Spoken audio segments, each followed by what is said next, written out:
So if you want to see God in your situation, you're going to have to put down your pride, put down your notoriety. You can't be like the guy who used to come to our church. He was well known in the community, very wealthy. He came to the church, joined the church, and said, I want to meet with you. He wanted to meet with me. I said, yes, when we met. He said, I want to be a leader. I said, excuse me? He said, I want to be a leader. Well, I said, okay, well, there's a process you have to go through. We want to see you faithful in ministry. He said, I don't need to do all that. He said, do you know who I am? I said, I know who you are. He said, yeah, and a lot of churches. He shouldn't hit me with that line. A lot of churches would be happy to have me in their leadership. I told him, well, I'll give you directions to one of them. Which one you want?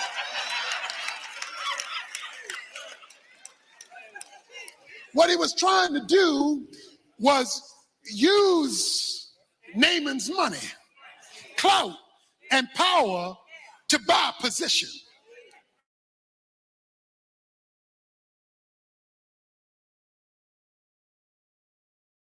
Notoriety, degrees, money, position, and power. You got to humble yourself before the mighty hand of God.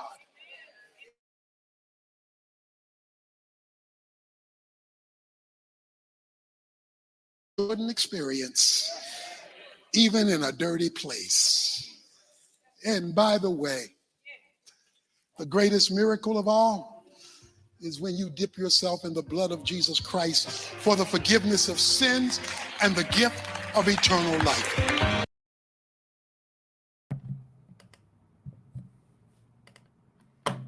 Welcome to the Real with Joseph Lamtman. I am Joseph Lamtman. Happy Thursday. Yes, I sound a little off today. I've been kind of under the weather this week, guys. I got caught something, I don't know. So if my voice sounds a little off today, I'm sorry. Just hope you guys understand. Just keep it moving. But have a great show topic for you guys today. Like I said, happy Thursday. Hope everybody's having a good week. And I am doing better, by the way. So, but yeah. Anyways, so I still wanted to make sure I got on this week and at least got an episode out for you guys.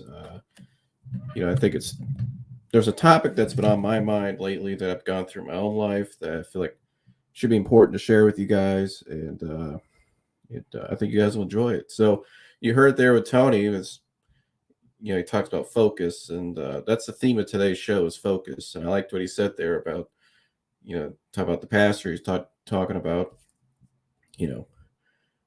sometimes we get so caught up and focused on the end goal of what we want, and the things we desire, we want right now, but we get lost in what we can do in the moment, And not only that, sometimes what we're focused on isn't what God's focused on. And I've gone through this in my own life. And so, for me, there's times where if my focus gets off track, if I start focusing on other things that make me anxious they'll lead to me to become anxious again. I'll start to get anxiety again. I'll start to get frustrated, irritated, etc. And so, but when I try to stay focused on the Lord, stay focused on, what I need to do day to day with my anxiety journey and my healing journey, and, make sure my focus is right. Make sure, because if I have stretches for 3-4 days, sometimes this happened from my experience, I'll find myself back into the same kind of, predicament where I was, or feelings like that. I'll start to get those old feelings of real bad anxiety. I'll start to get frustrated. I'll start to get really down. And so what I've noticed is focus. And sometimes God has put me through certain situations to get my attention back forward to, hey, it's almost like, hey, Joseph, I need you to try to help you out here. Like, hey, stay focused on what you need to stay focused on, because you're onto something here. Like, keep doing what you're doing. Don't get off track. Don't let the world distract you with things that tells you need, or what the world says is wants and needs and all this nonsense.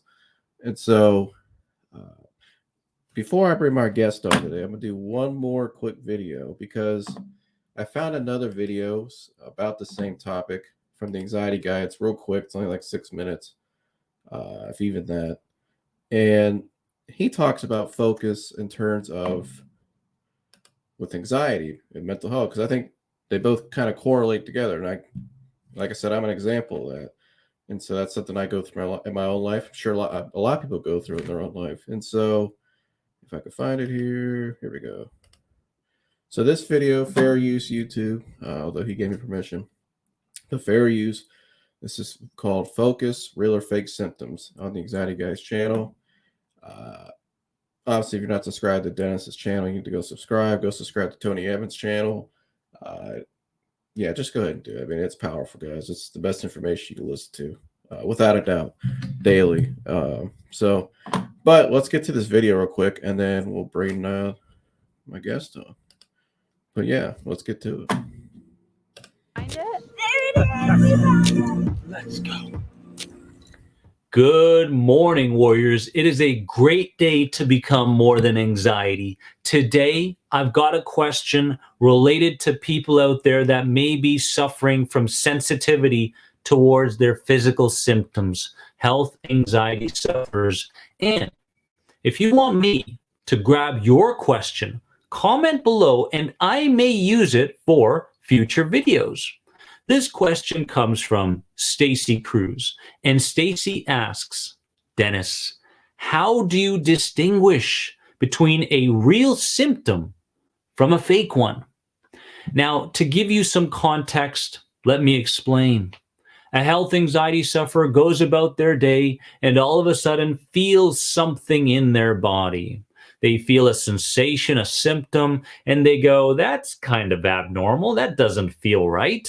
And what they do is they look for social support. This is the very thing that keeps people stuck, because they are literally saying, I don't have enough power to deal with this problem on the inside.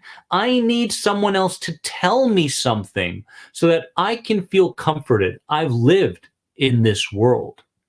So the more comfort you get, the more reassurance you get and so forth, the safer you feel. So every single time a new symptom shows up, what do you think the person does? Well, they want to feel safer and more comforted. Not a good habit. Now, let's understand what a symptom is. A symptom is related to repressed emotion.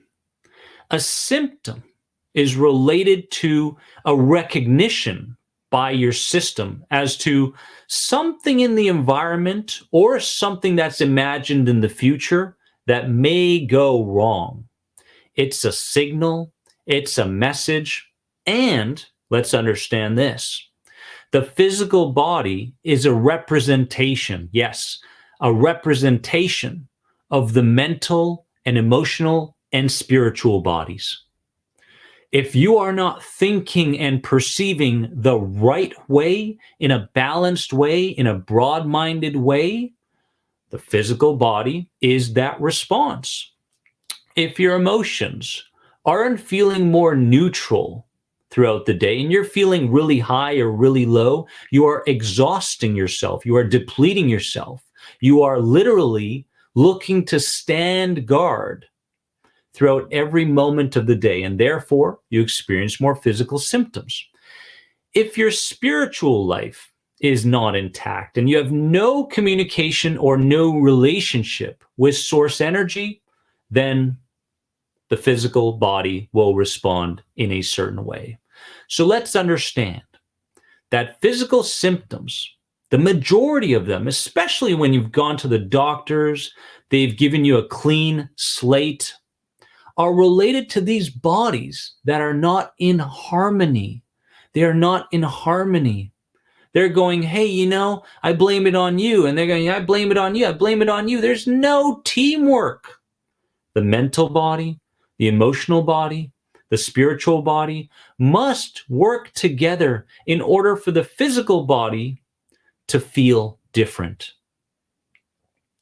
Now, I don't want you to get so caught up and focused on whether a physical symptom is in fact something serious or related to sensitivity.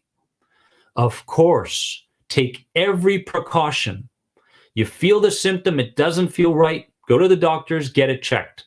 But most people don't stop after that first checkup.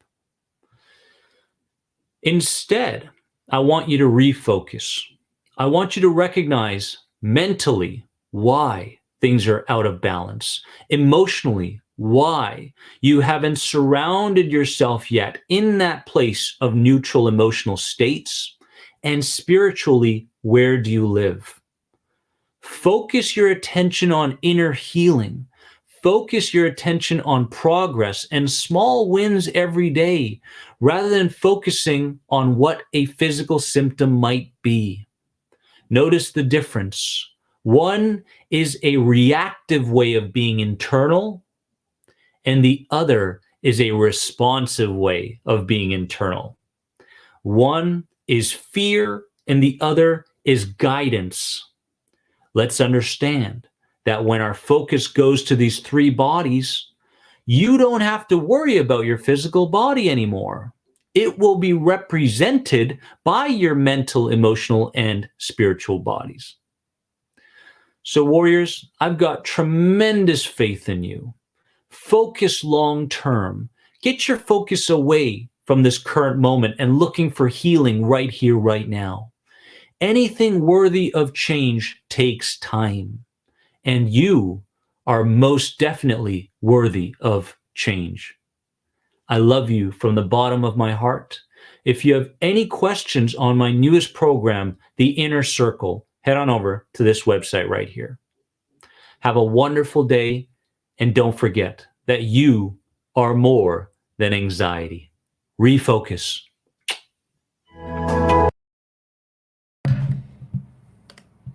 All right, so another great video there from Dennis, and I love the points he makes. And yeah, I love what he said there at the end. And you guys can see it's kind of what I'm getting at today, is how it's all connected. How, you're spiritually, mentally, emotionally, physically, it's all connected. And I view it as like it's like a spokes on a bike. If you have a couple spokes that are off or loose, the rim's gonna rattle, the bike's gonna rattle. You're not gonna have a smooth ride.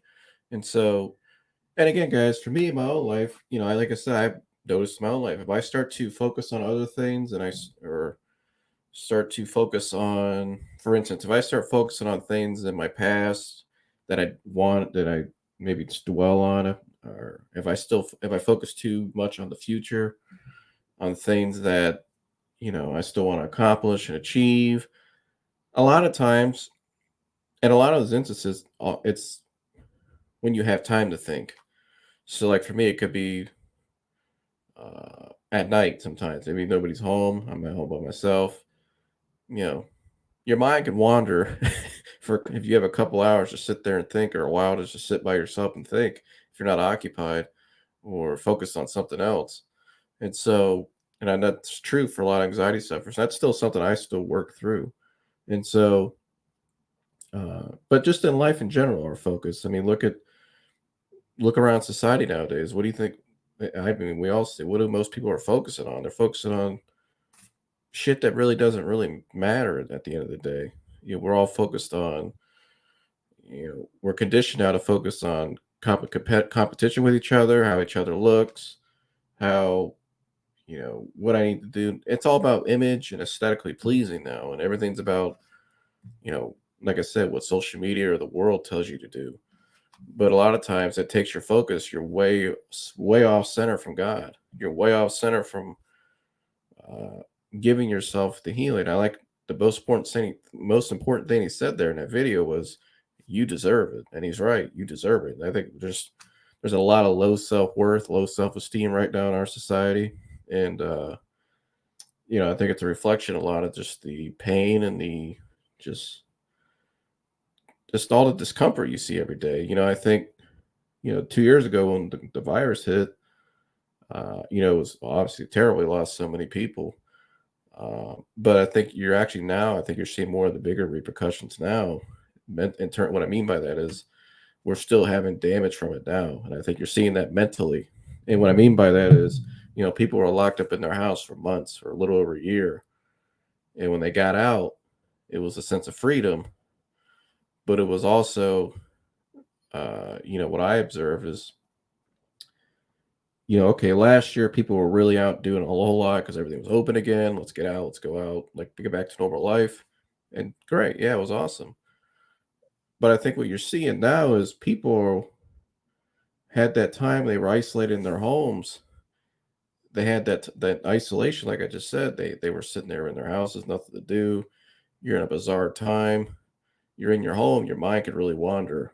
And I think a lot of people are afraid to ever feel that again. They're afraid to listen. Almost, they're afraid to sit with their own mind. And so a lot of times, what they'll do is they'll go out and just distract themselves. They'll go out and they'll just start doing way too much. They'll overwork themselves. They'll overstrain themselves. They're always on the move constantly. They can't sit. They always have to have something to do. They can't sit with their mind because I think what that did when you slow down like that, and it's like I talked about, it made a lot of people sit and reflect. And sometimes when you sit and reflect, a lot of things in your life you may get down about, or you may still have confusion. You may have some old memories come back, some pain, or some unaddressed pain that you haven't dealt with. And so I think we're seeing a lot of that now. And I hope that made sense, because I think that's the biggest thing I see right now. And what's going on and everything, it's just the focus. And people were so drawn to the TVs at that time. And a lot of times they were watching very dramatic, little over dramatic, news stations that were feeding into that. It's like my man Royce White, who had him wearing today, who's running for Congress in Minnesota, in Minneapolis. He's also a mental health advocate as well, went through it. If you might have heard a story, Royce White, go look him up. But, he said something the other day I saw, and I totally agree. Our biggest problem right now in society mentally is that we have a dopamine problem. And you don't think a lot of these places and companies, it's all about, they're trying to draw viewers. They're trying to draw you to something. It's all about be aware of the dopamine, the high and the low. It's all about that high. And a lot of people, for that high, it keeps them distracted, like I said, from things they really should deal with, or things that really bother them. They can't sit and think for themselves anymore. They don't want to sit and think by themselves anymore. And so they constantly keep running. And it just amplifies the rat race. But, so many people still will sit. When they do have time to sit, they turn on the same old stuff that probably isn't that healthy for you to watch. You think sit and watch other people live their lives, like these reality dramatic shows that are really scripted, these Hollywood scripted shows. No, probably not. It's fake drama, but it plays with your emotions, and that's just one thing. Your music you listen to, again. So these are just examples. What are you really focusing on mostly? And so, but the most important thing is, you're seeing the result in the society, the lack of focus on God, most importantly. And so when that happens, nobody's looking towards God as much. You start to get the results we're starting to see, and we're going to keep trending down that way until people start to change and we start to wake up. And so, yeah, I mean, I don't know much more I got. That's my open for today. Joining the show now, Mike. Hello.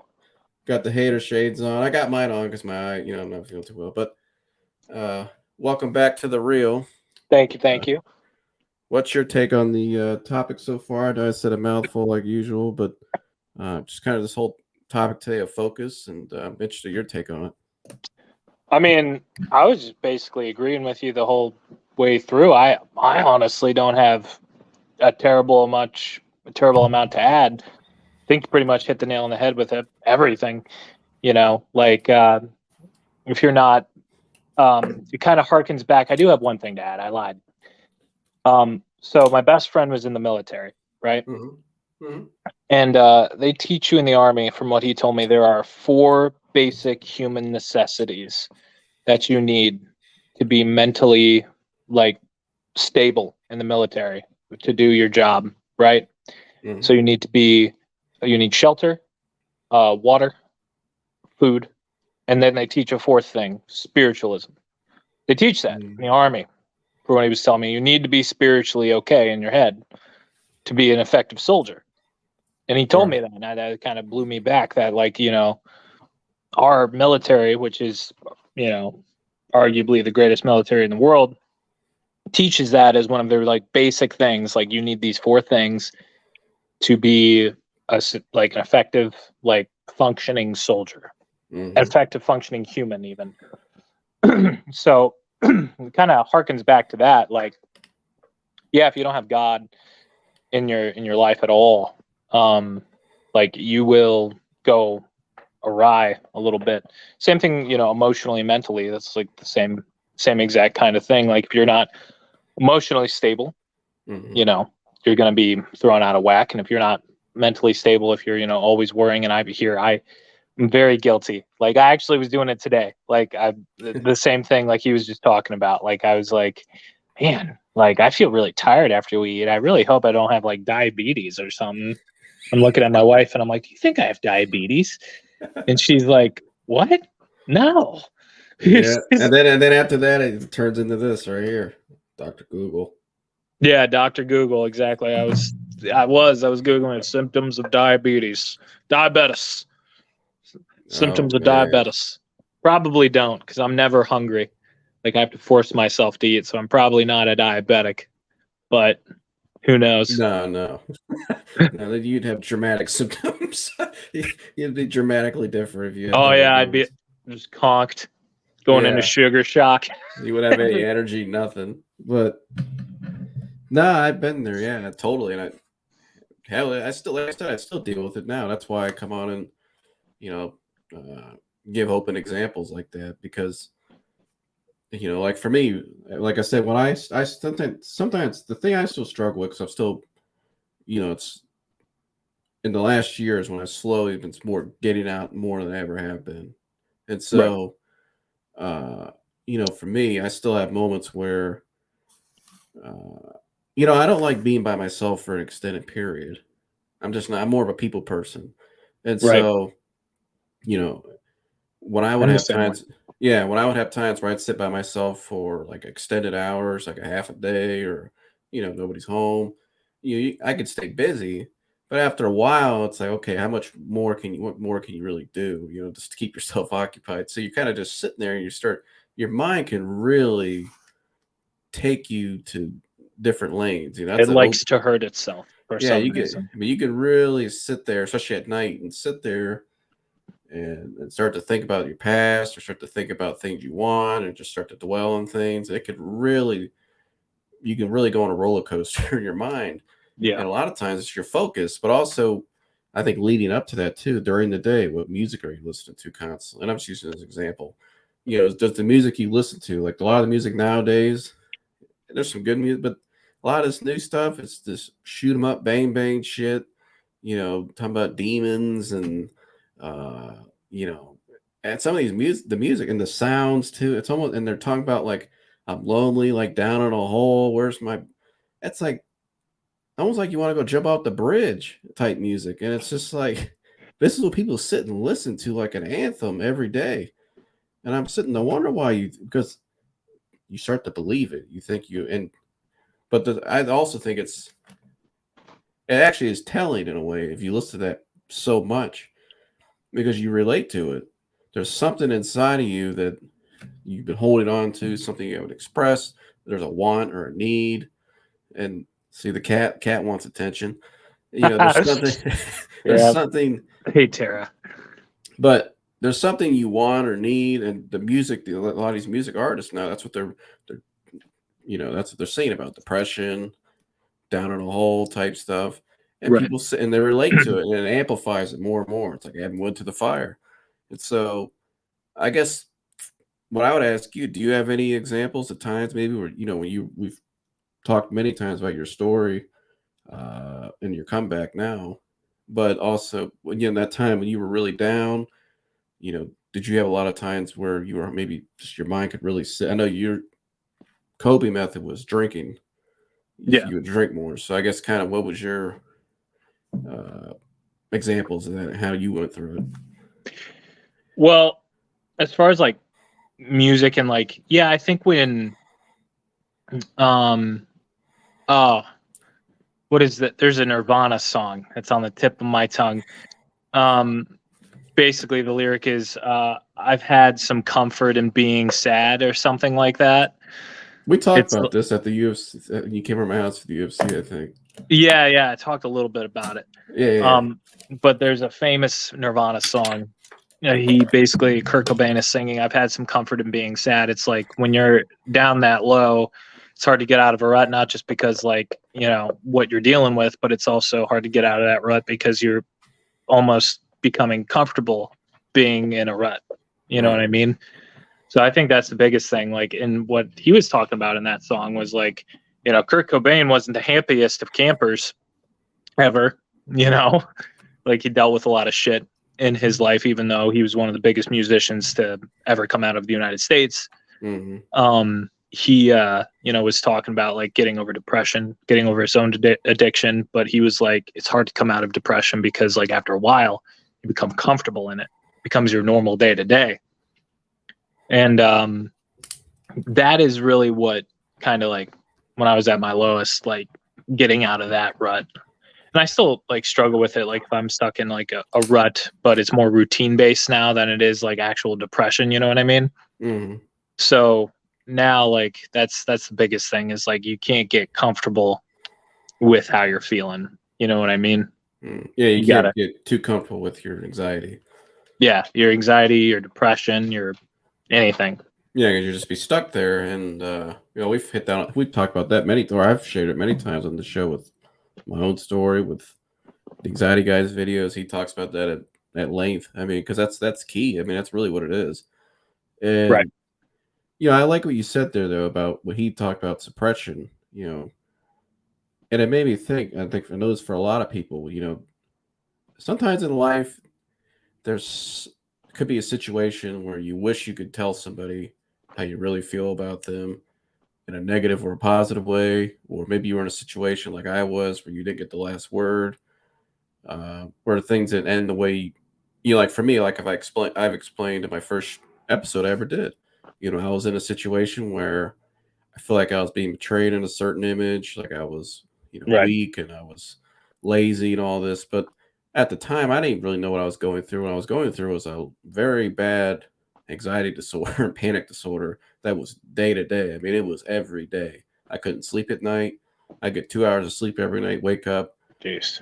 and go practice all day. And, you know, many of those practices that summer, I was not able to finish them because I just couldn't. I was mentally and just physically, I was exhausted. But Right. I didn't know what was wrong. Nobody around me knew what was going on. Nobody could figure it out. And so, but when I left there, and for a while, up until really I started doing this, the truth was never out there. And so, and this is really just for me, you know what I mean? And so, but for a long time in that period, you can have moments where you suppress that. And maybe it turns into anger, it turns into whatever, you know, depression. And you're really, a lot of times your focus can be about, you just want to express something. There's a want or a need, or you want somebody's attention, and so I guess kind of, what's your take on that? Because I think we talked about the singer sounds kind of similar to that in a way, you know, where you're suppression, but it's almost like you want somebody's attention or there's something you want to get off your chest that you never could. Yeah, I mean it's much along the same line. Like if you're suppressing something, it's another form of comfort, right? Because if you're suppressing it, you're comfortable doing that. And you're comfortable and you're like What's your automatic response? Yeah. It's like your automatic response is to suppress it or just like deal with it on your day to day, or like, oh, it's normal. And you're not actually dealing with the problems The that root cause. the root cause or the problems that are facing you. Exactly. So yeah, that it kind of goes along with, I'm just going to keep using Kurt Cobain as an example because I brought him up. Yeah, it's good. But yeah, no, he was, I mean, I'm sure he suppressed a bunch of stuff. Like, you know, he had a horrible wife that I still think actually murdered him. It sounds like a lot of singers. Yeah, right? Yeah, it's weird. But I mean, it makes sense because that's why a lot of the great singers, they have a lot of emotion, a lot of, you know. Yeah. That's why they're so good, because they have something to write off of. They're not up there just making stuff up. The good ones. Right. Stuff nowadays is, I don't know, it's a little weird. But yeah, Kurt Cobain was a pretty great writer. terrible guitarist though. Like everybody's always like, "Oh my god, his guitarist," and I'm like, "Bro knew like 4 chords." Like he was very all right. He was unique in the fact that he used a bunch of feedback, and that's what made the grunge sound. But I love Kurt Cobain, love I Nirvana. love you, but you can't play the guitar. No, not really. Oh man, Dave Grohl and Chris Novoselic definitely carried the torch as far as instrumentals go. But he had a really unique way of singing, and he wrote really well. And even though he admitted to being a lazy writer, he's still, even as a lazy writer, wrote some of the most prolific songs in American history, which kind of defined a whole decade, which is wild. But I guess, yeah. But back, I want to get back to my bad. No, you're good. Music history. Oh yeah, no, I appreciate it. You never know what you're gonna learn here on this show with Mike comes on. Mike's gonna give you a gym every day. Yeah, so with something different. A little something. But I do want to ask you though, back to when I made my point after the video about what I see in society nowadays and just kind of the rat race and kind of I think people are afraid to almost sit in their thoughts because they're afraid of what they're gonna think. Right. And so I guess kind of what do you observe? What's your take on that when you're out? Obviously, you work in the public when you're opening a bar soon, so you're going to really be in the public, and you work in car sales. But I mean, we all see it. We're out and we live amongst the society. So I guess kind of what's your take on that? My take is, and something one of my therapists once told me, it's like you're so busy. Like in the car business, we worked like 55, almost 60 hours a week. The least amount of hours you would work is about 50. And, in the car business, at least, you're so busy all the time and you're worrying about so many other things that you can't worry about what's actually troubling or bothering you. So like, I would never, like very seldom would I have like anxiety attacks at work, which is something I noticed, which was always weird to me. I would always have like anxiety attacks or like feel really panicky when I got home and I was like alone with my thoughts for a minute. Because I know somebody like that somebody you and I know actually, that when he's at work, he's a straight killer, like top of his where he is. But then he's told me though when he's outside of there in certain situations, certain like for myself, that's when he gets them real bad. But I didn't mean to cut you off, but no, you're fine. It's a really normal thing actually, because it's kind of the same thing. It's the same kind of like process, right? You're filling your mind with so many different things, so many different thoughts. I'm keeping myself busy. I'm at work. I have to think. I got to make X amount of calls. Got to talk to this customer. Oh, my appointment came in. Time to work a deal. Blah blah blah blah blah blah. And you don't have time to eat some days. Yeah, exactly. And that's not just with like sales. I was in sales, so that's what I'm using an example. But no matter what job you work, if you're so tied up with your business, whatever you're doing, you're not going to have time to actually like deal with your own thoughts, deal with your own anxieties, your stresses, the normal stresses of everyday life. And then you kind of make a mountain out of a molehill when you're finally, at home alone with your thoughts, and like, your electric bill being a week late or something silly like that is going to like push you over the edge because you finally have time to think of everything.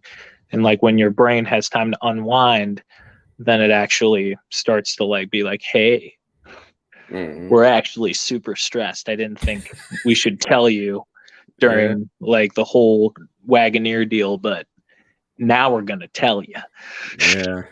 Yeah. So not only did you not sell that car today, you didn't hit your monthly goal or but when you got home, you're like, oh man, you got these bills to pay. Right. You still got to talk to that. You still got beef with this one person, or right. Yeah, the customer sent you. The customer sent you a text after you already left. You got something in your personal life. It's just it starts to take off.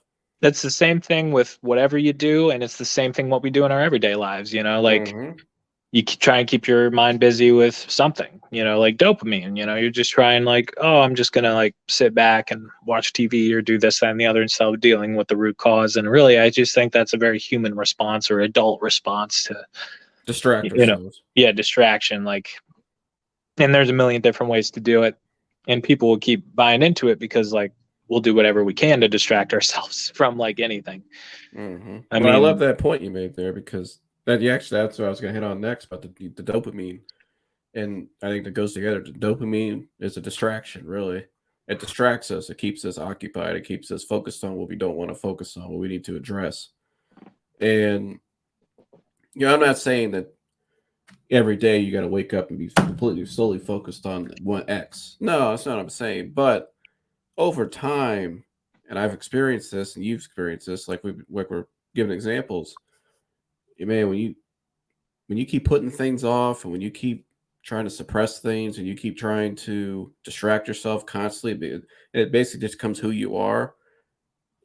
That's what you do every day. Every day I'm waking up today to distract myself, basically.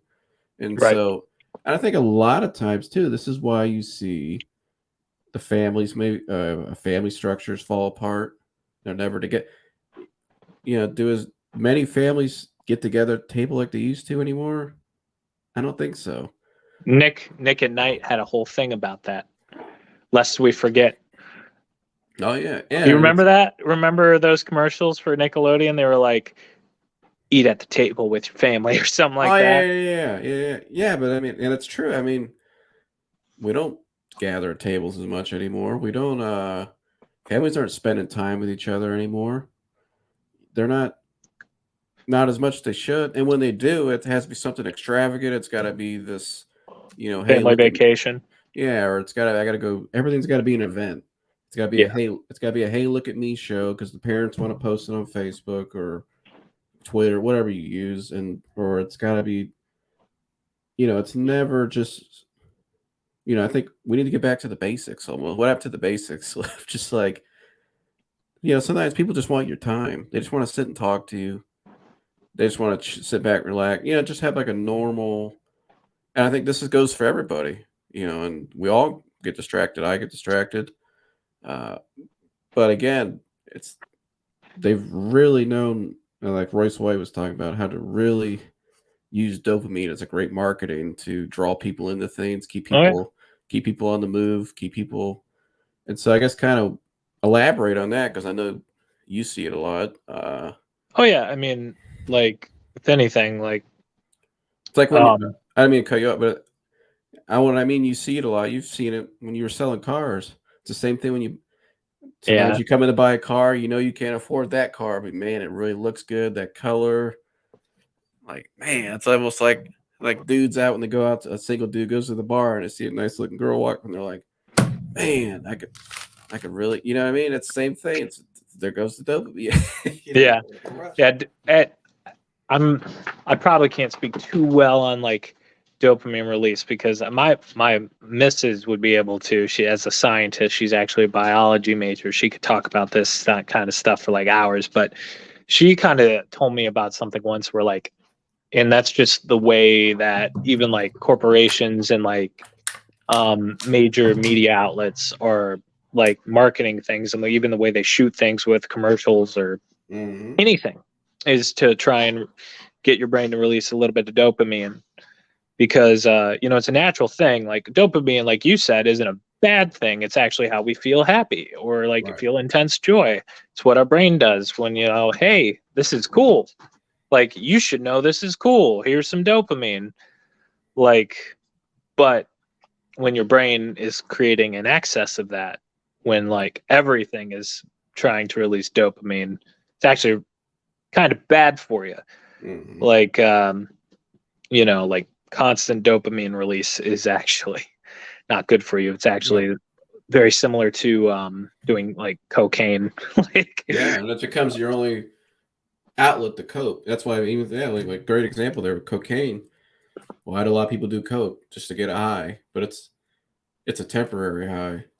You crash, and for a lot of people, they crash. And when you crash, that's where things can really get murky. Yeah. And so, and you and I have both been there. I guess the crash, my crash was, I got to a point where I got, like I talk about that summer, I got to a point where I was very maxed out. And we talk about dopamine that summer release. I mean, it was nonstop stress, just up and down roller coaster. And then I got to the point where for months, I just went AWOL. I just went quiet. I got out of it. I didn't talk to anybody. I didn't go anywhere. I just crashed. Like I just needed a break. But I Right. also, it gave me too much time to sit and really think, and I started to overthink things. I didn't know how to, I was only 15, just turned 60. I didn't know how to handle that. And so nobody really knows. I'm only 22. I'm still learning. I don't know a whole lot. 26.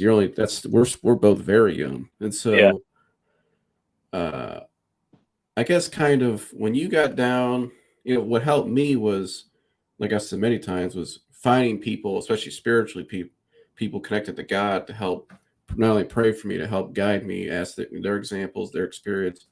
I guess kind of what helped you when you hit your crash to really. I know you said your fiance helped you, but also, or now wife, excuse me. I got straight. Oh, who else? I mean, what really kind of helped you get out of that crash? Well, yeah, like we talked about before, like a support structure is so important. And also just not just reading scripture, but actually using it in your everyday life, like taking it into account. Because like when you read scripture, you want to like, absorb it, right? You don't want to just it be like reading. Does that make sense? You know what I'm trying to get at?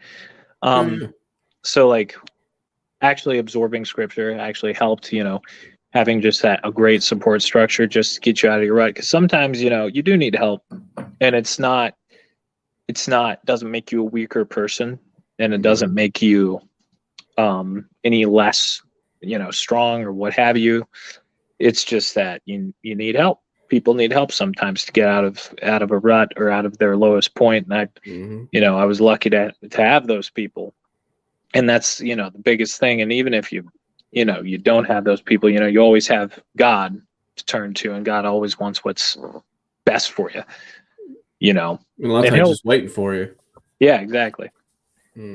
So I would say that would really just the biggest thing is just my support structure, and like also, believe it or not, my animals, because like having responsibility for something that couldn't like survive without you is actually like really helpful. Yeah.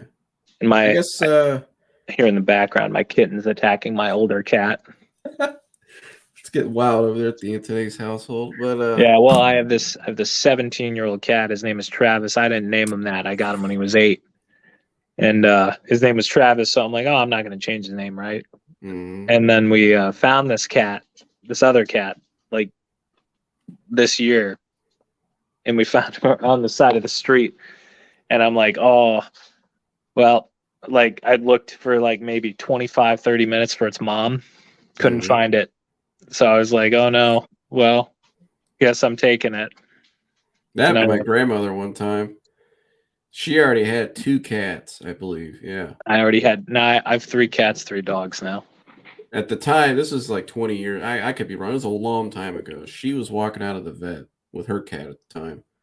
And she didn't want another cat. Like she couldn't really afford it, like at the time. And but she walked out, and this lady was just sobbing out in the parking lot. And this lady's just going off to like, she's like, they won't take the cat. I can't keep. She couldn't keep the cat anymore. She just couldn't do it because she had to move on. She just had a lot going on in her life, but she didn't want to just, get rid of the cat to nobody. She cared about the cat so much. She had him. The She's cat a was good already, person. the cat was already older. She loved the cat, had attachment to it. And so my grandmother walks outside. She said, what's going on? She sees her just very upset out the parking lot. And she starts going off, telling her everything. This lady went off just so bad. My grandmother felt so bad. She goes, oh my gosh, she just cut her off. So just put her in the car already. And she just put her in her car. And that was it. Like when she meant like put her in the car, she's like, oh my gosh, this is terrible. She goes, just put her in my car already. And she put her in the car, and that was it. She just left. She's driving home. She looks over. She's like, well, I got another cat now. So, that's how it went. But yeah, I was generally more sporadic. Like the first cat I got, Travis, the dude was moving out. He was like an acquaintance. He was a friend of a friend. We were over his house, and like he's like, yeah, no, I'm moving out, and this cat's 8, and they won't allow cats in the new apartment, so I can't. I have to get rid of them. I'm taking to a pound. I'm like, you're gonna take an 8-year-old cat to a pound? I was like, you monster. Yeah. It's like, I'll No. just take him, whatever. That's the same thing that happened there with her. And then the second cat, Lisa Allison, roped me into it.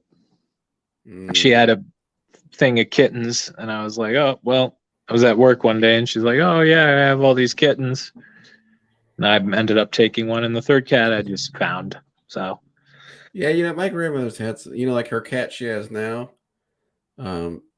She thought she was getting a female cat, and so for 2 weeks, her name was like, I can't remember her. It was a female name, and she took him to the vet, and they're like, "Ma'am, you have a boy." And so they gave her the wrong cat. There was 2 cats. They were just born. They were kittens.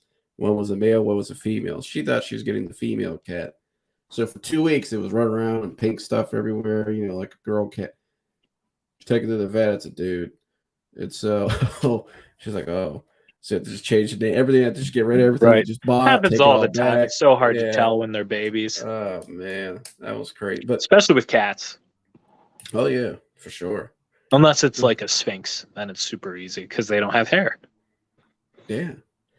And that's our cat segment for today, guys. Yeah, that's our cat segment. Everybody loves that. Everybody loves talking about our favorite domesticated animal. Yeah. Even though I have a dog in my house. But I got dogs too. Yeah. Dogs are more useful. Sure. Yeah, the cats kind of outlived their, like, unless you're a farmer. Mhm. Yeah, if somebody breaks in your house, the cat's not really phased. No, I mean, well, the 2 domesticated animals, dogs, cats. Dogs is meant for hunting and defense. Great. Right. Super useful, even to this day. Cats were meant for pest control because Well, they're killers too. Huh? That's to say they're hunters too. I got Right. next door to my house, my neighbor, she has 2 cats, and she lets them go outside. So they and they're good cats. They come around our house more, and they protect our house more than their own people's house. She's like, well, we got a mice problem. Like, we haven't had the mice ever since we moved in here. She's like, oh, I know. She goes, my cats, they bring all your mice around your house. They kill them and bring them into my house and set them in the kitchen. And I'm like, I brought you a gift, mother. I said, yeah, I paid them off. I told them, here, don't protect their house, protect my house only. I'll give you a little extra on the side. There you go. I'll give you some extra treats. Yeah, how you like that. But yeah, but no, I think that we great hit today on that, on focus, and just kind of I like what we talked about there at the end with the dopamine, and just yeah, there we go. Let's turn into there the you cat go. There's a good shot. It's Tara. Just loving the camera time. Yeah, she loves it. She loves it so much. That's how you get views. Yeah, that's how you get views. Put a cat on the screen. But no, I mean, anything else you want to hit on there at the end about the topic? I mean, focus and just what we talking about? I totally forgot we got on the cat conversation. We were talking about focus, about just dealing with suppression. And I know that. I know. I was asking you, how you got out, and you said, scripture. Oh yeah, we support structure and scripture and support structure. Support structure, and I'm trying to think. I thought I had something else. Maybe not. I'm not sure. Do you got anything else you want to add to it? I think we did a great job, per the usual, dear sir. Yeah, why not? Yeah, reading any. But I guess now we move on to our next topic, which I was actually, this is what I really wanted to get into because I'm really excited. Sports. Well, I guess I'll start here. Deshaun Watson, we'll just hit on that real quick because it's been talked about ad nauseum. But so the judge now has everything in front of her. Right. I read something that the judge even threw out one of the fifth accuser because she didn't think it was really even worth looking at, which was crazy. Yeah, it went from 5 to 4, correct. Yep. It's really in the last 2 to 3 weeks, everything's dramatically started to swing more in his favor, it feels like. There's a lot more truth coming out about it that nobody knew about at first. And looking back, it seems like that New York Times articles, everybody said, oh, it's a bombshell. And you're looking back at it now, it was never anything like it was. It was right. And we talked about that too when it first released. It was like it just said he saw that many massage therapists. It's not saying he has that many users. Crazy, which is what people took it as. Yeah, and people are still saying that. They're like, he had 66 cases. They're like I heard Adam the Bull on he said he was on the Rob Parker, Chris Broussard show on Fox Sports Radio the other day. They had him on because he's a local Cleveland. And then Rob Parker said that. He goes, 66 cases. And Bowles like, what are you talking about? Like, what do you mean? You know, he doesn't. And it's just crazy. And they're like, the New York Times article said, and they're like, that wasn't a bombshell. You know what it was? Right. It seems to have been more misleading than anything. Yeah, and you'll have that. I think, the fact that most national media outlets like what was that? Or confusing is maybe that's the better word. Yeah, more confusing, exactly.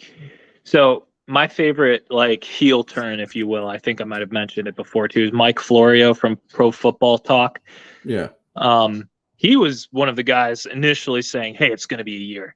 Hey, it's going to be change his tune. 2 years." And I will give him all the credit in the world. I was shocked. I'm not gonna be lying. I heard that the other day. I think I know what you were saying. He said it on the radio here.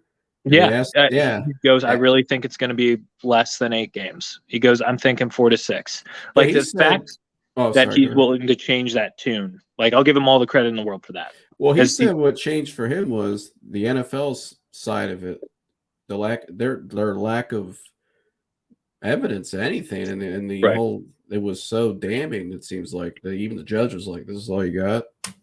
Right. And so I think now that the conversation now is even opened, and it still seems crazy to some people. But again, if she doesn't think he did anything wrong, she's a judge too. She's looking at it legally. She's going to look at it. Former federal judge, yeah. She's going to look at it like how she would any other case. If you feel like nothing was really done here, out of line, he didn't cross the line anywhere. This was all just what it was. What are you really suspending him for then would be the question. And so 0 games now is in the conversation for sure. Right. It is in the conversation. I'm still even on the stations, on the shows. Yeah. It's in the conversation now. I've heard it here and there. I'm still on the headscape that he's probably going to get some sort of suspension. I still think it's going to be around 4, maybe 6 games. Honestly, I mean, if Judge Sue Robinson comes out and says 0 games, obviously Deshaun's going to be like, great, cool. The NFL can't do anything. If she comes out and says, 4 games, the NFL theoretically, it could go to Roger Goodell and he could. Well, I don't think the NFL I don't think he wants to do that. I think they want this over with now. Yeah, they do. And Deshaun does. The NFL I think does. They want it over with before the season, before. I think if they came out and said 0 games, the NFL, all right, we're over with. Goodbye. Right. Yeah, pretty much. No, you might have some backlash from whatever. Which, I mean, and what's crazy too is, and I'm glad the Ultimate Cleveland Sports Show, Jay Crawford said this yesterday. I'm glad he brought it up. It was disgusting at the time, and it still is disgusting. You had people using this incident when he signed here, and they're used it as a cause to donate to the local rape crisis centers. And I remember I was like, it took you this to make a cause out of a story that nobody knew anything about at the time to donate to that. That's a very serious issue. People get affected by that every day, every year, every day, every week. You're virtue signaling for that, for your own good. There's people online like, well, I'm gonna look at what I did. I donated to this. And I'm thinking, hey, asshole, why didn't you donate to it last year? Yeah. Why didn't you donate to it? You don't really care. Great that you donated, but it's shitty that it took that. Right. And you don't, it's just, to me, it's so phony. You don't really care. It's hypocritical. It's just all about you and your likes and retweets or whatever you like. Right. Again, the dopamine. But, it's just bizarre. But I think last week we said 0 to 6. I'm 0 to 4. That's where I am now. Really? I still think 6 is a possibility. I don't think it is at all. I mean, if it's 4, then Andrew Berry was 110% right, and he's a cyborg. He's not even a human being. He's a cyborg. He's a living computer. Everybody talked about how smart the Browns organization was with Andrew Berry, Paul DePodesta, Kevin Stefanski. These are all Ivy League guys. Do you think these guys really would have signed this guy if they didn't trust him? Right. I don't think they would even touch this guy. And here, do I honestly believe they thought it through completely, the whole situation, trading Baker, doing everything?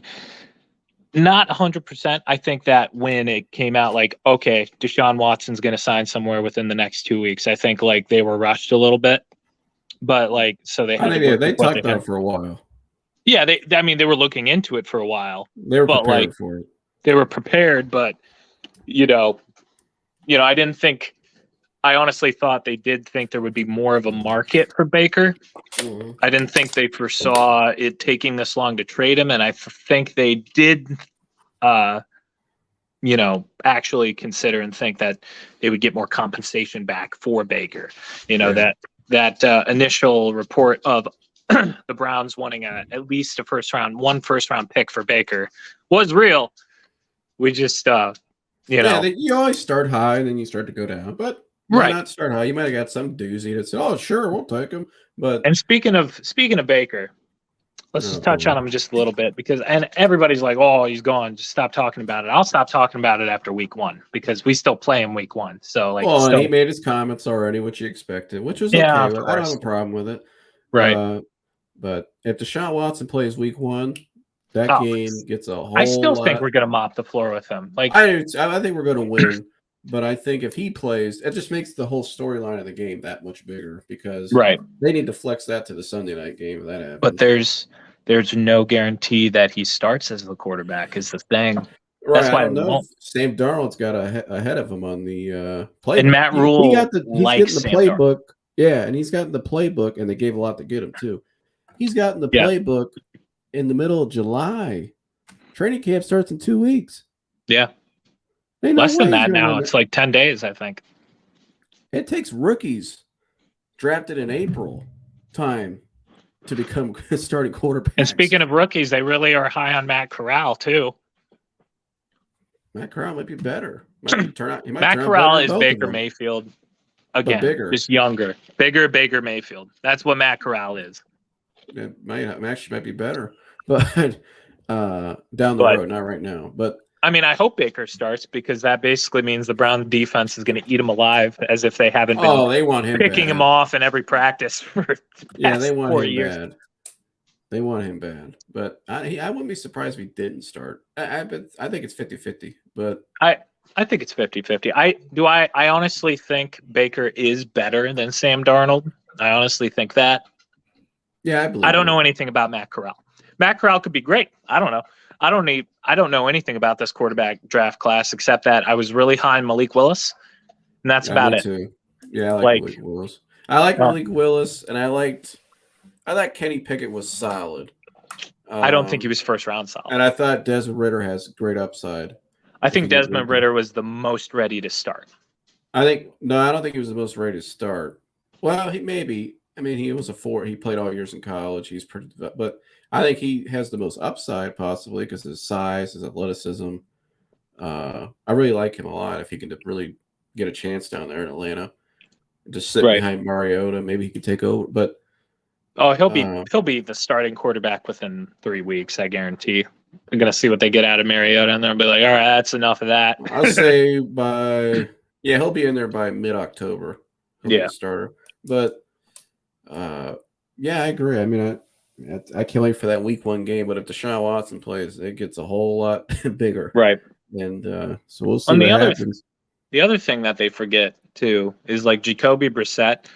We're not expecting him to be good. We're just expecting him to be smarter than Baker. Just manage the game. Yeah, and play the one thing trust the system.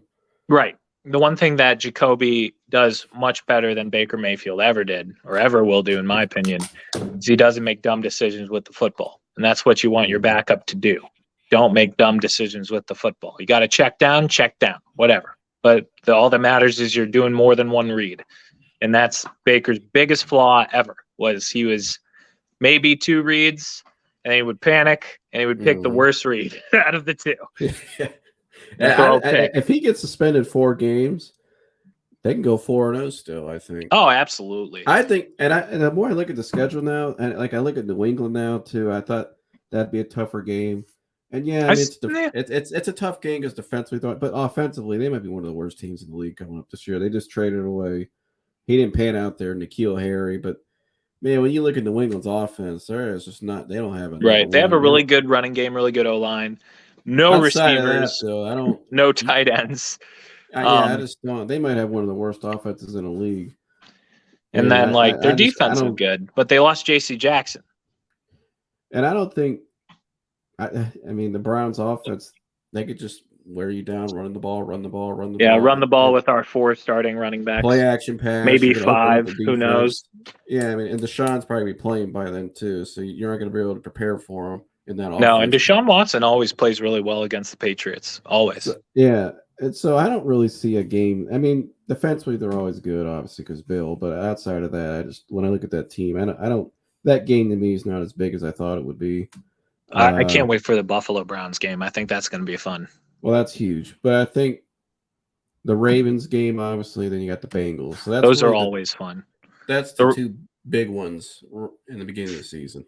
Yeah, the Ravens Browns games I always have fun watching. Same with the Cincy Browns games. The Steelers Browns games I always am just filled with so much hatred that it's hard for me to watch.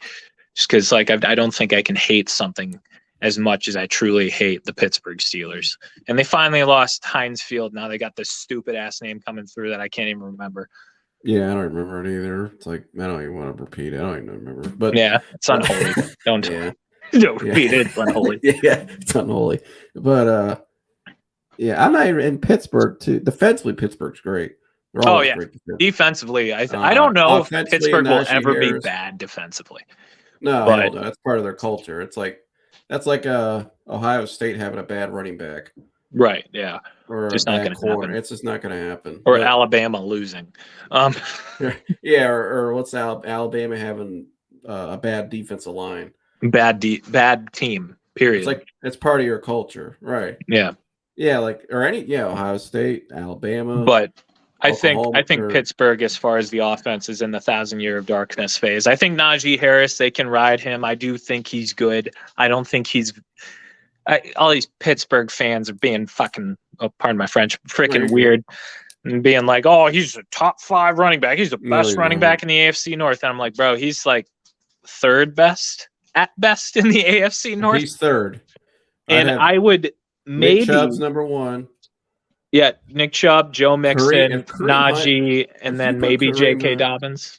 If Kareem Hunt was put on any other team in the league that didn't have Nick Chubb or Jonathan Taylor or Derrick Henry, he'd be viewed as a top 10 running back. You just give more carries. He's still that dude's electric with the ball in his hand. He runs without. The Browns have the top 2 running backs in the division by far. Oh yeah, I mean we have the best running back room in the league. And Najee Harris is great. Don't get me. I have a lot of respect for him, and he's a good dude too. Very good player. He's a really good dude. I want to see. Can a healthy J.K. Dobbins enter the conversation? Oh, and then Joe Mixon. Is he better than Joe Mixon? He's not better. No, he's actually the 4th best running back in the division. No, I would put him above J.K. Dobbins. We haven't seen enough. No, I'm saying can Dobbins eventually? I think Dobbins, if healthy, can get into that conversation. I don't know. I think did the Ravens take a running back? I can't even remember. Yeah, but J.K. still a starter. No, did they? But they take a running back in the draft?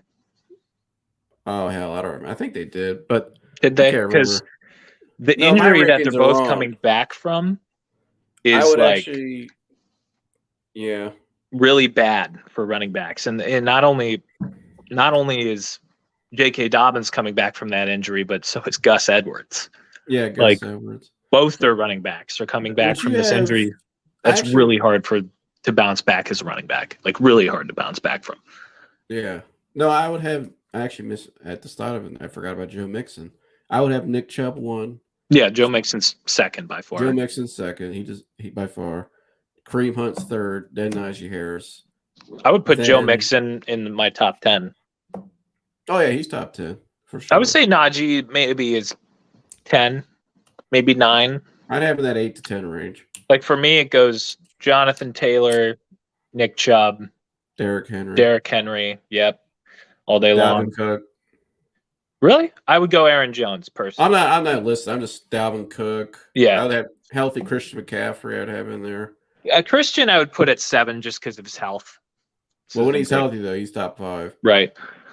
The running back I think is going to be the breakout kid is probably DeAndre Swift. Yeah, I like him a lot. I like him a lot. And then I think Javonte Williams is going to have a stellar season with the Broncos. I'm not as high on the Broncos as the rest of America. I don't think they're going to make the playoffs. I think they're going to be a better team. But like, have we really seen enough from like Jerry Jeudy to like put all this hype on him? I like him. I don't think he's. I wouldn't put him above Amari Cooper. I wouldn't put him. I wouldn't even put him in the same conversation as like a Hollywood Brown. Like I just don't seem like that. We assume Nathaniel Hackett's going to be pretty good. We got to see it first. And like they lost like what, in my opinion, their best weapon was Noah Fant. They lost him. They had to trade him away to Seattle. And that was, in my opinion, their best weapon was that tight end. I was really high on Noah Fant. I thought Noah Fant was fantastic. Yeah.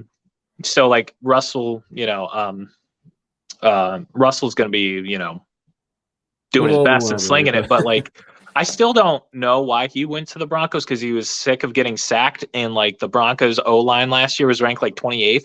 So I was like, well, I think it's just the market, John Elway. Maybe.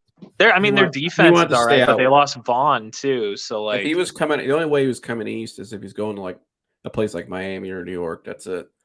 I thought Miami was a perfect landing spot for Russell Wilson, dude. Imagine him, Tyreek. They wouldn't have got Tyreek though, because they wouldn't be able to give up those picks to get him. I don't know, maybe, but like that would have been even without, like, you still got a Mike Gesicki. You still could have brought in Rondale Moore, who I actually really, really like. I like Rondale Moore. And then you still got Jalen Waddle, and like, I mean, I think like the Seattle would have been okay with it, because I mean, I think Tua is a better prospect far and above Drew Lock. I mean, oh yeah, he's better. Tua can at least compete. Like Drew Lock is no. Like, oh man, imagine being a Seahawks fan this year. You got to watch Geno Smith and Drew Lock go out there, bro. Your best players. You better just watch Jamal Adams. Go watch C.J. Stroud or Bryce Young. That'll get your hopes up. But oh yeah, that's the future. Yeah, so probably CJ. Yeah, I'll take CJ. I'm gonna say 0 to 4 games. What's your final for right now? I'm still sticking by 0 to 6, just because the only reason I'm saying 0 to 6 and why I think it could be 6 is because the NFL still has the opportunity until Judge Sue Robinson comes out with her final verdict to try and settle it with Deshaun before they even hear Judge Sue Robinson, right? Mm-hmm. Because right now both sides are hopeful, but maybe the NFL is thinking, oh shit, we're not going to get a year. Like, I think they already know that, because they already offered Deshaun less than a year, right? They tried to negotiate 12 games with him. Yeah, and they already said kick rocks, but I don't know. Like, it's one of those weird things that it's like, if the NFL came to Deshaun before the season start, or before the verdict was was shown, and was like, hey, 6 games, non-indefinite.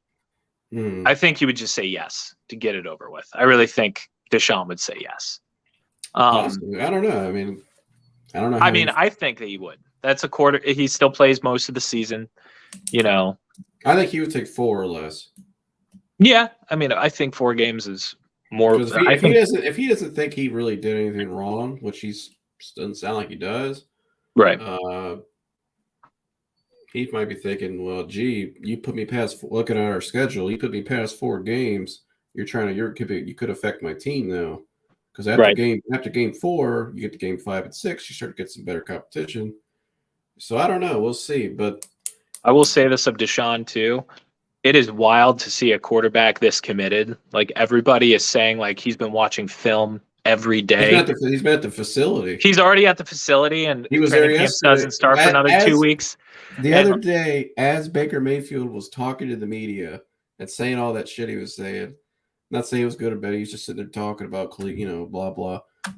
As he's talking, Deshaun Watson posts a photo right around that time on his Instagram story, and it's just him. He's not even in the photo. He posts a picture of his hat. He loves Brownie the Elf. He loves that hat. He loves that. That's a sweet hat. I'm getting me one. He put it out in the field. Fanatics. He put it out in the field, and you saw it. He's just sitting there like, I'm working, got my hard hat on, like I'm in the lab working here. And not only that, he's in Cleveland too. I love that. I love that he's in town. Yeah, I love he what already he. said he loves the city. I mean, Yeah, he's been people, hitting Bernie Kosar's been taking him out to dinner all around town, right? touring him. And God, Bernie's such a great guy. Bernie's so Cleveland. It's unreal. What's wild to me is all the players that like, and we talked about this before. All the players that like played in Cleveland want to stay in Cleveland afterwards because like anyone watching, if there's anyone watching that's not from Cleveland, Cleveland gets a bad rap. It is actually a pretty good town. Like you get all the big city amenities, but it's not as crowded as your average big city. And you can get anywhere in 20 minutes. Yeah, exactly. There's no traffic.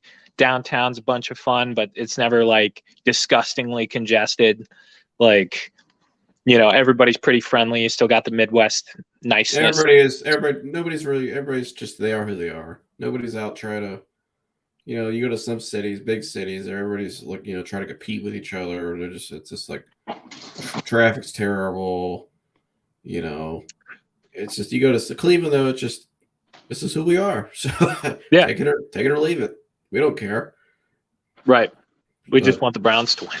Right. We just want to win. We don't give a shit. But speaking of Cleveland sports, I guess now we can transition to the topic that I sent you with earlier, because it's heating up in the NBA right now. And I think you got some sources I don't know about, because like I was looking stuff up. I was like, man, Joseph seems pretty sure at this point that LeBron is. Well, I can't say too much. I don't want to go around like I'm like some insider or something. But when you live in Akron, you know, and you have people around you that are in certain businesses, and it's a small world. I'll just leave it at that. But if he comes back, I'll tell you this. I was told in February from somebody that really, like, this is legit. I ain't some, you know, so-and-so's cousin from this side, or, you know, my mom used to be the janitor at the arena. No, not that. Promise school, yeah. No. This is a legit source. Like, very, very, very legit. I know their connections. They're damn near, I can't say too much, but it's a legit source. I could tell you off the camera who they are. But in February and a couple times since, it's been like, they won't tell me a whole lot, like the full things. They can't, but they pretty much told, like, it's Cavs sooner than you think. That's what I was told, sooner than you think. But then it's also, you start to look at the tea leaves. You got to know how to follow LeBron. And what I mean by that is certain people in the media, Brian Windhorst, when they say certain things on certain airways at certain timings, it's for a reason. You know, everything's calculated.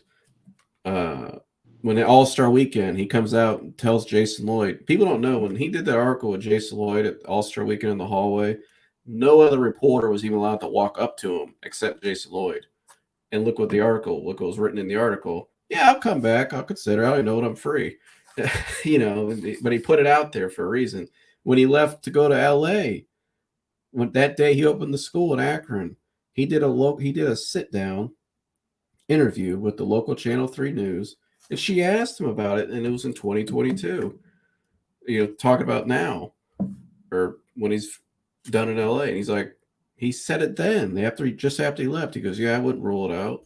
So he always left the door open for a reason. He's right. You know, he knows what he's very calculated. He's not dumb when it comes to that. And so, and then when you see recently too, you just look at the timeline, you look at everything that's going on, but also there's other YouTubers out there, like bigger YouTubers, or big YouTubers, excuse me. Like one of the guys I follow, his name's Carcino. Carcino is a sport. He does a lot of sports and entertainment stuff, but this guy used to be a journalist in sports, in boxing, but he has a lot of connections. He's from Chicago.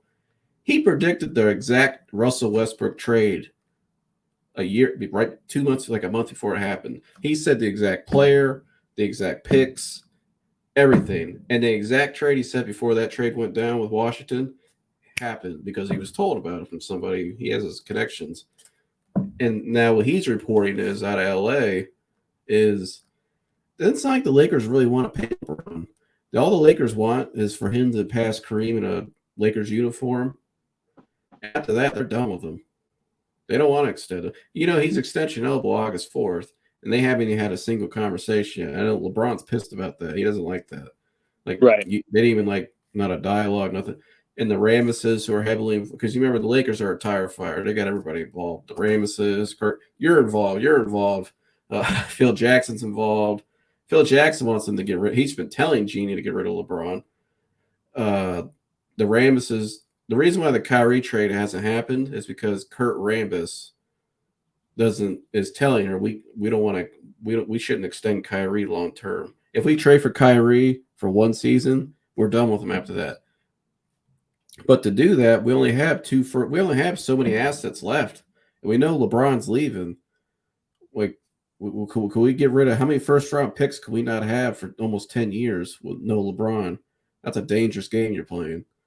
It doesn't matter what market you're in. You got to have some assets to compete. Now, do you think it's still going to happen this year? Or do you think he's going to play his last year in LA? You know, here's how I look at it. I don't think they're getting Kyrie. I think that's gone. And I think Kyrie's pretty much there's a reason why Kyrie the last 2 days is saying now the report comes out, the New York Post from two sources that he wants to stay in the Nets. And then yesterday he posts pictures of people in his like random fans. He doesn't even know he posted them in his Nets jersey. I think Kyrie knows the deal's not happening. That's why he's going back to the Nets now. He said, "Oh, hey, I want to come back." Plus, Kevin Durant's probably not getting traded either. So. Right. I mean, the ask is way too high, and it's like, what's Kevin going to do? He's on contract for 4 years, and like, right. I think they both know they're just going to have to go back to the Nets and maybe figure it out, or just see what happens. Make the best of it, bro. Yeah, and so I think Kyrie knows he's not going to LA, and so because they don't want to give him a long-term extension after next year, and so because of that, okay, the Lakers want LeBron to play out and pass. They just want him to pass Kareem in that uniform, and they've already started planning the party. I've heard too from Garcia, that they're talked about it, like this is our celebration we'll have. But if I'm LeBron, why the hell would I want to spend another year out there for waste? Do you honestly think LeBron really cares if he passes that in a Lakers uniform? He just cares about passing it, period. I think he'd actually prefer to pass it back in a Cavs uniform, to be honest with you. Right. And we got a great young core. Oh my God. Not only that, what if there's a possibility Kevin Durant doesn't play next year?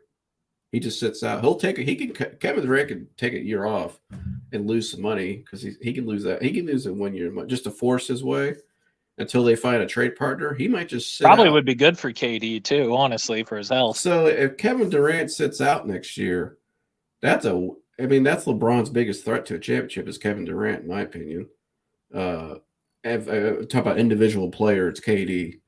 And so he's got to be looking there like, man, that Cavs team's ready to roll. They're young, they're flexible, they got cap space after next season. They could even work a trade if they wanted to bring another all-star if it becomes available. You never know. Maybe at the all-star break, somebody pops up. Hey, we'll give you this guy and this guy. But I don't know. I just don't see. And plus, now there's people in the arena. There's arena workers. There's a rumor, alleged arena workers are saying they're already building this shit back up inside of there. Like, it's crazy. Allegedly, they're building this stuff back in the arena. And from where I heard it from, I think that's kind of credible because it's happened before. So, I don't know. I mean, actually, I know for a fact because remember, did you just hear last year when Charles Oakley was on Rich Eisen's show in the last 6 months, and he said how LeBron told him a year in advance he was going to Miami? Did you ever hear about that? No. Well, Charles Oakley's from Cleveland, right? Yeah. Well, Charles Oakley and LeBron are really close. That's like LeBron's uncle. Like Charles Oakley said on Rich Eisen's show last year that LeBron and him went out to dinner a year before he announced he was going to Miami. And he told him at that time, he goes, "Hey, next year I'm going to the Heat." And he said, "Really?" And he said, "Yeah." So they flew down to Miami the next night because it was an Orlando game. Then they played Miami the next night back to back. And so the Cavs were in Miami. So at halftime, Charles Oakley went in and sat with Pat Riley in his office, and he said, "Hey, somebody playing tonight on the other team might be coming here next year. And he kind of gave Pat Riley a hint. And but I think Pat Riley already knew because LeBron, 2 weeks before he announced his decision, he came into a certain dealership and bought 2 cars and shipped them both, or shipped one of them to Miami. Or no, did he buy? I don't know how many cars, but he bought a Jeep Wrangler and it had sand tires put on it. It was an orange ring, and you can Google this car. It's on. If you go Google, it's like there was a website, a written article. It's like top 10 cars LeBron used to have. It was like number 9. It was an orange Jeep he used to drive. And they shipped it to Miami 2 weeks before he announced his decision. And so when the company came to pick up the car, they were like, yeah, we've been shipping his cars down there for a year. That's what the guy said. I'll just tell you what the guy said. The guy that, the company that came and picked up the car to ship it down there, they're like, yeah, we've been shipping his cars down there for a year. And I could say this now because Charles Oakley pretty much told you. So Yeah. it's not, and plus it's over with. Who cares? But Right. I mean, this is how these guys roll, anyways. They plan things in advance. And so now you got arena workers saying we're building this stuff back, like we're doing the same things that happened last time he came back. I'm just thinking, yeah, I don't. And then Brian Windhorst keeps throwing it out there. He threw it out there twice yesterday. I saw. He said, just keep an eye on it. He said, I'm not saying LeBron's going to force his way out of town, but we'll see what happens when the time comes. That's what he said. Right. So he and Brian's very calculated. He doesn't shut the door. He doesn't say it's going to happen, like believe it, but he doesn't shut the door on it either for a reason. Yeah, so I know I rambled a lot there, but no, you're fine. I mean, I'm just listening intently because, like, I mean, if it happens, great, man. I'd love to see LeBron back in a Cavs uni. Like, he's coming back. It's just a matter of when. Right. I would love to see it in 2022. Let me put it that way. I would too. I think the league wants it to happen as well, but that would because just put the Lakers back in the basement. I don't want anybody to. The league really, like when it comes to the Knicks, the Bulls, and the Lakers, the league doesn't need them to be contenders. They just need those teams because of the markets. If those teams are 40-plus win teams and they're competitive to win a playoff series, that's good enough for the league because they're still interesting. But you want parity in between. Excuse me. If you put LeBron back on the Cavs and they're competing for a title, like this whole story, that's parity. That's what people want to see. They don't want to see the same old teams, big markets. Yeah, it's just boring. Nobody watches. It just gets dried out. Right. So, but I think because they didn't get Kyrie, I don't think they're getting Kyrie. I just don't see it. I don't see it happening either. I just don't. But what I mean is, I don't see why he would even want to stay there a year. They may want to keep him for that, but he might. I don't think he cares if he passes it in the league. He don't care what their plans are. He's got his own plans. You know what I mean? It's right. I just don't. I think there's a good chance it happens next month, and I'll keep saying it. And I mean, Colin Sexton. Collins. Here's the key to the whole thing. That might give people a hint. Colin Sexton. Not only is he not signed, there hasn't been a damn word about Colin Sexton. Nothing. No, that bogus thing the other day about the Utah Jazz. That's all bullshit. But you notice though, they mentioned Colin's name in a sign and trade scenario. So that's just warming it. That came from somewhere. But you put Colin Sexton's name on a sign and trade next to it in the article, it's getting people thinking, okay, Colin Sexton, sign and trade. So now what are the other scenarios? And you watch in probably about 2 weeks, you're going to really see his name thrown around in some crazy scenarios. And it might end up in one scenario where, if I can pull it up on the screen, this will end up being the end result of that scenario. Oh, wait, it's not working. We're over it. We're covering. It was supposed to be down here. I don't, this damn thing. Now you're over here. Now I'm small. But you can see it in the background. Yeah, so here. I'll take us off for a second. Hold on.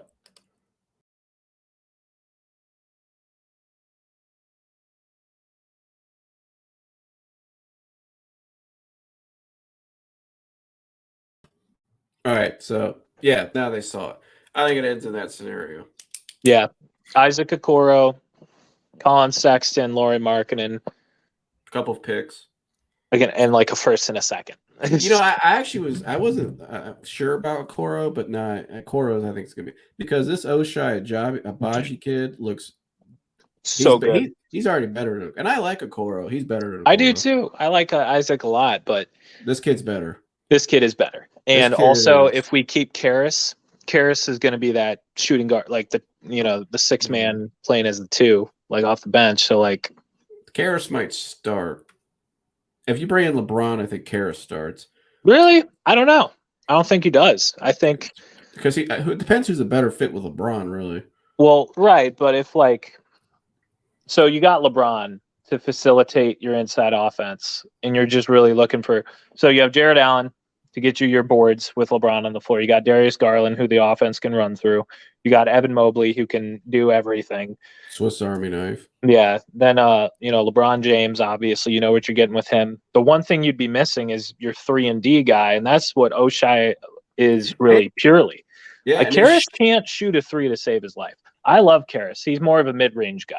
So, like, I think better at, he shoots well off the dribble. He's a great scorer. That's what he's a hell of a scorer. right, When he gets hot, he gets hot. but he can't get you a 3 when you need one. He can get to the rim. He's a good cutter. I think Oshai would work better in that system because, like, you throw it to Oshai and he gets to like that, the key or like the left or the right side of the key. It's almost automatic.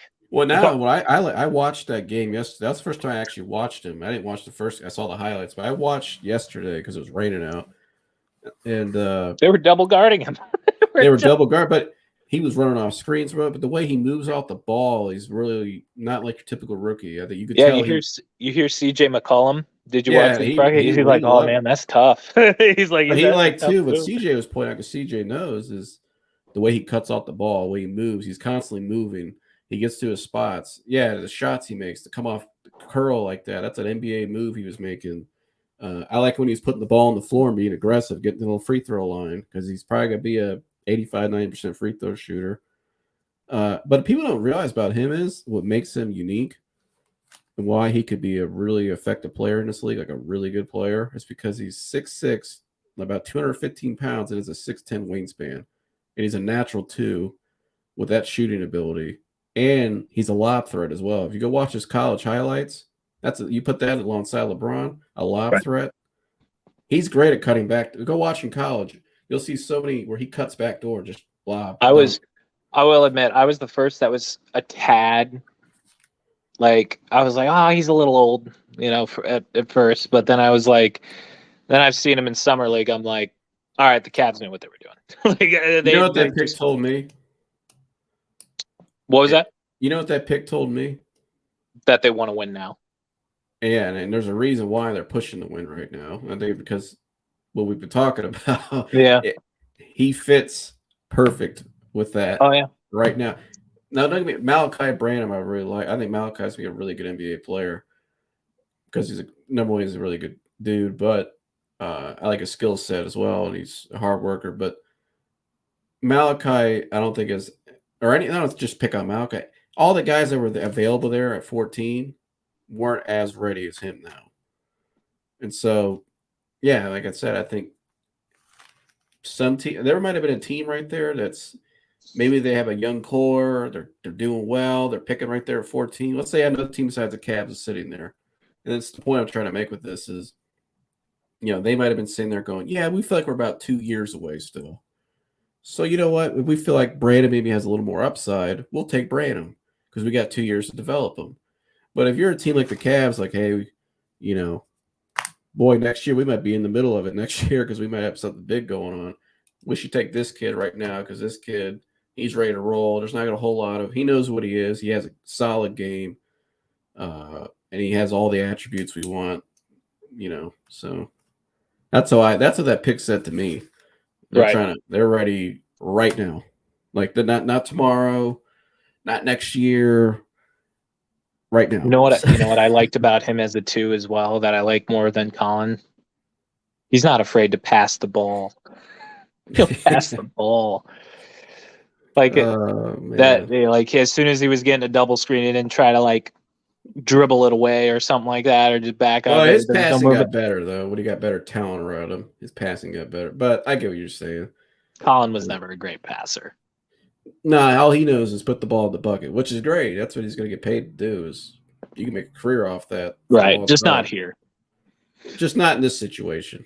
No, But that's LA especially though, with. that's perfect for him. He can go out there. That team's going to suck. He can go out there. Oh and yeah, it'll be he can the go- star. He'll Sell a average bunch of 25. jerseys. Yeah, being that mark, good for him. I like. I'll always be a Colin fan. But Yeah, I mean, I'll always be grateful for the what he gave to the city and all that good stuff. But as soon as Darius Garland proved that he could be one of the best point guards in the NBA, it was over for Colin.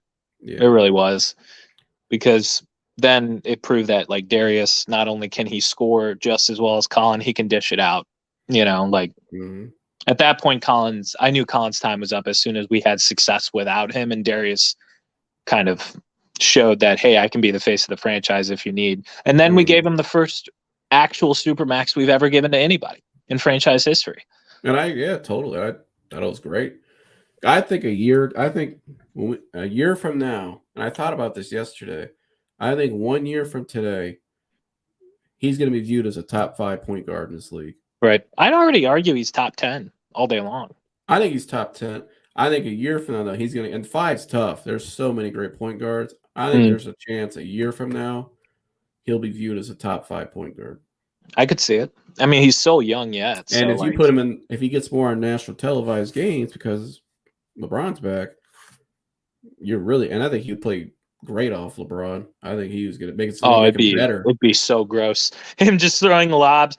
It's just, he's going to throw lobs. He's got 30. LeBron's going to get him points. That too. But you forget how well he could shoot them from deep. Yeah, but imagine the amount of assists. We already see the amount of assists he gets with Evan Mobley and Jared Allen, just like Dunk City. You add LeBron into that mix, oh my God, it's going to be gross. He's going to have 30 assists a game. Yeah, that's going to be wild. I think it's going to happen because if I had bet my money, I would say, yeah, I just do not. There's no way he's going to waste another year out there. There's just no way. I don't see it. I mean, I think LeBron's smart enough to realize he's not going to get anywhere in LA. I mean, no. Why waste? 2 years ago, he got eliminated in the first round. Last year, they didn't even make the playoffs. Well, you got to remember too, guys want to secure themselves now because the CBA is coming up. So you want to get positioned where you want to be. You want your contract. You want everything to be secure for that CBA hits because you never know what's going to happen. And so. I think it's in the way some of these owners are talking too. These guys want to get where they want to get to now. Like Donovan Mitchell, he's trying to get his ass to New York Knicks right now because he knows he's got to get there immediately. And so I don't understand why people want to play for the Knicks. I'll never understand it. It's such a poorly run franchise. I do like who they hired. I like that they brought in the new guys. I just think they got to get a star finally. They got to get some buzz going. They bring Donovan Mitchell in. They're better. And so can they get, like I said, can they get to that 40 win mark? No. A little over 40 because the East is weak in the bottom. I don't know. I don't see the Knicks being. I mean, you got to remember 2 years ago they were in the conference semifinals. So you had Donovan Mitchell and they get a little better. I don't know. I think that was more just the chemistry of the team that they had at that point. That's kind of gone by the wayside. Derrick Rose had his little but it makes resurgence. them more interesting. At least they're interesting. Yeah, I guess, but it is a sleeping giant. I mean, yeah, but the biggest proponent of that run, you're basically the New York's running out of town, which they always do to their best players. I'm talking about Julius Randle. Maybe play as well this past year. He didn't, but he's still their best player, by far. Mm-hmm. So you're running him out of town. You bring in Donovan Mitchell. Who are you pairing with him? What do the Knicks even have kind of going on? I don't know, man. I still think the Knicks are I think they're going to be in the basement. I think the main two markets, the Knicks and the Lakers, are going to be in the basement for a very, very, very, very long time. The Knicks have a brighter future than the Lakers. I would agree with that. I still think the Knicks can be. They got picks. Yeah, I think the Knicks can be competitive. Yeah, no, I agree wholeheartedly. They're in a Clippers, better. Or it could be the bigger team in LA than the Lakers. Oh, by far. By far. You know, I like John Wall a lot. The only thing about They're that just better team that rated, I'm too. not super high on, and you'd agree, is they're so injury prone. Like Paul George, John Wall, If they're and Kawhi healthy, though, Leonard. that is a dangerous team. If they're healthy, yeah. If that team could beat Golden State for if sure. they're healthy. Yeah. But, And then Terrence Mann, like I really like that kid. He's really good. oh, they're deep. I mean, I like John Wall because I think he fits actually that team perfectly. Because John Right. Wall's high IQ, can go in there and just run the point. We haven't seen John Wall play in like 2 years too, so we don't know what he's going to bring. I like what I'm seeing though. He looks pretty good. But you got Kawhi, Paul George, John Right. Wall. I want Kawhi to win. Reggie Jackson. You got. Oh, I love Reggie. I love Reggie. Norman Jackson. Powell's a good shooter. You got Terrence Mann. They brought back Zubac, who plays his role well. I would love. Is Batum still there? Batum's still there. Who else they got? They got a couple other. Robert Covington, another 3-and-D guy. They're pretty deep. I mean, they're pretty good. But I'd love to see Kawhi win another chip, unless it's against the Cavs. But which could happen next year. yeah, that would be wild. That would be a good wild. finals. I'd watch. I mean, I'd watch it no matter what if Cleveland's in it. But oh, absolutely. Yeah, but like a game. Clippers versus Cavs, be fucking great, insane. I'd love to see Jared Allen get 3 blocks on Paul George. Paul George begging for a foul. There is no one to give. Yeah. Yeah. What do you mean there's no foul? Let's see what the Cavs do though, because if you give up Markkanen and Okoro, you already replaced Colin. So now you just got to bring in some price. Well, you give up because if you give up Okoro, he already plays it too.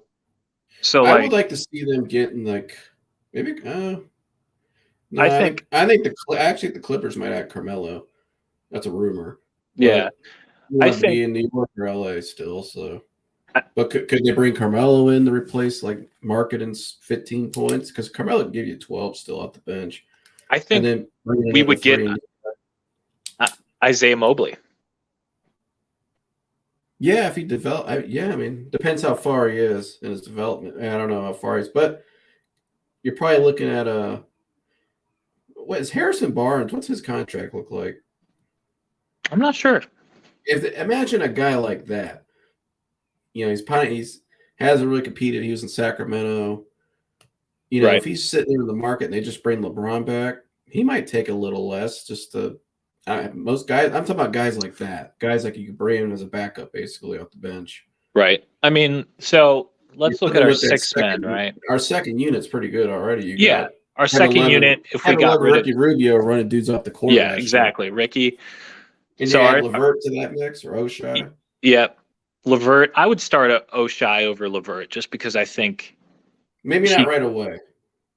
I don't know. Although I don't know, he looks ready though. I mean, he does look ready, and I think again he's a better 3-point shooter than pretty much the only better 3-point shooter on our team is probably Kevin Love. You know. Well, I think Darius or I think this kid might be better. He might be the best shooter on the team. He is maybe. That shot he shot yesterday was a rainbow. I mean, that thing was all net. He's automatic. He was like 6 for 9 or something crazy like that. Like but I don't know. Yeah, no, our second unit would be Ricky Rubio, LeVert. You can move Chetty to small forward because he can play that. Power forward / center would be our 2nd round pick. What was his name? Oh man, I feel so bad. Oh, I don't think Khalid. None of those guys are playing in the 2nd round. Maybe Mobley down the road. No, we picked a player before him. It was Khalid. Oh, was that Khalifa Jop? But he was a draft and stash. Oh, is he? Okay. That was a kid from Australia. Okay. And then obviously Lamar Stevens would fit his way somewhere in. Oh yeah, I forgot about that. Yeah, I like Lamar, but I like him a lot. I think he's developmental a little bit, but he's like he's really good. He's a bully ball player. He'll just get really out good there. defensively. I like him defensively. Yeah. But yeah, I mean, we'll see. I mean, I like the team either way. But yeah, I think August 4th, keep an eye out. We're getting close. I mean, we could be talking a month ago or a month from today. It'll be almost the 15th of August. We could be really dialing in on this whole. This could be like the biggest story in all sports. LeBron is back. We'll see what happens. But I'll say it will happen. What do you? He's gonna be back. It's just a matter of when. But I think there's a good I'd chance. agree with that. I think he's going to come back. If he comes back this year, I'll be a little surprised. I'm not going to lie, but I feel it. I think there's a pretty good chance the way it's trending. So I hope so, man. But yeah, man, you got anything else you want to add to? I think we hit it all. I mean, I think we pretty much hit it all. I was actually about to say I have to take my leave and give you a salute per the usual. absolutely. Yeah, I gotta take off too. I'm about to go get a nice little walk in and stuff. And There you go. I try have get to. outside. I gotta get some fresh air to clean myself out still. Yeah. Yeah, I got you. I got to do some stuff around the house myself and watch the Lord of the Rings extended edition or something. I don't know. All right, cool. Well, I appreciate you coming on again, like always, and great stuff. And yeah, we'll see what happens next. Who knows what's gonna happen next time we talk? There's always some news in the NBA and Right. NFL. Maybe we'll have the suspension news by then. But I hope so. I hope that's coming in the next couple days. I hope it's over with. But all right, man. Good seeing you, and see you in the next one. See you in the next one, my friend. Later. All right, later. All right, guys. Thanks for tuning in again today to The Real. Hope you guys enjoyed the conversation. And yeah, man, some fun there at the end. Talks some sports. And, guys, I'm not, like I said, I'm not some, insider or anything. But, you hear things here and there from people that know what they're talking about privately. And I happen to live in this same city as LeBron. So it's not that hard if you're connected to, you hear some things. But we'll see.